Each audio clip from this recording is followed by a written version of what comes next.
Another roll? Ruth asked. I'm full. Ed sipped his coffee. You can have it. Have to go. Ruth got to her feet, unfastening her robe. Time to go to work. Already? Sure, you lucky bum. Wish I could sit around. Ruth moved toward the bathroom, running her fingers through her long black hair. When you work for the government, you start early. But you get off early, Ed pointed out. He unfolded the Chronicle, examining the sporting green. Well, have a good time today. Don't type any wrong words, any double entendres. The bathroom door closed as Ruth shed her robe and began dressing.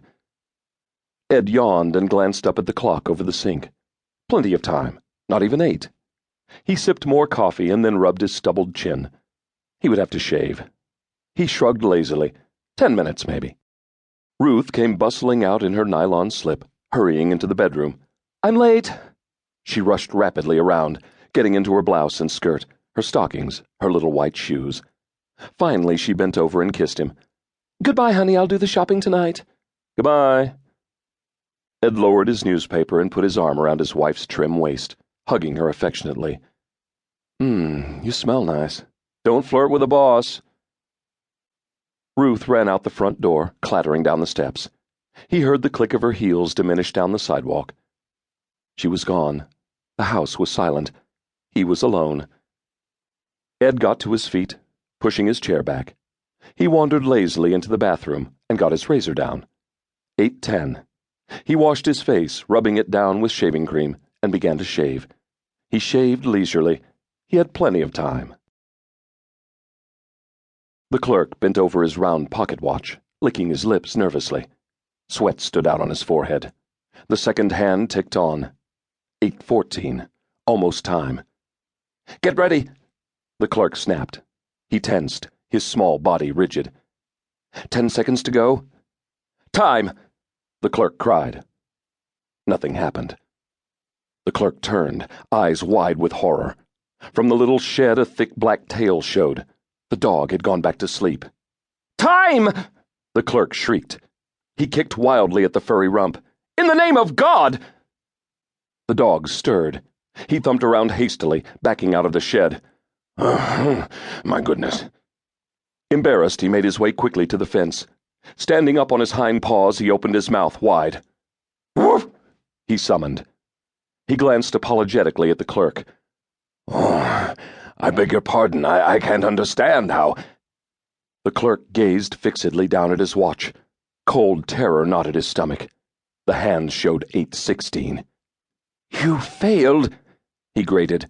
You failed, you miserable flea-bitten ragbag of a worn-out old mutt, you failed! The dog dropped and came anxiously back. I failed, you say? You mean the summons time was... You summoned too late! The clerk put his watch away slowly, a glazed expression on his face. You summoned too late. We won't get a friend with a car. There's no telling what will come instead. I'm afraid to see what 8:16 brings. I hope he'll be in Sector T-137 in time. He won't, the clerk wailed. He won't be there. We've made a mistake. We've made things go wrong. Ed was rinsing the shaving cream from his face when the muffled sound of the dog's bark echoed through the silent house. Damn, Ed muttered. Wake up the whole block. He dried his face, listening. Was somebody coming? A vibration, then... The doorbell rang. Ed came out of the bathroom. Who could it be? Had Ruth forgotten something? He tossed on a white shirt and opened the front door. A bright young man, face bland and eager, beamed happily at him. Good morning, sir. He tipped his hat. I'm sorry to bother you so early. What do you want? I'm from the Federal Life Insurance Company. I'm here to see you about... Ed pushed the door closed. Don't want any. I'm in a rush. Have to get to work. Your wife said this was the only time I could catch you. The young man picked up his briefcase, easing the door open again. She especially asked me to come this early. We don't usually begin our work at this time, but since she asked me, I made a special note about it. Okay. Sighing wearily, Ed admitted the young man.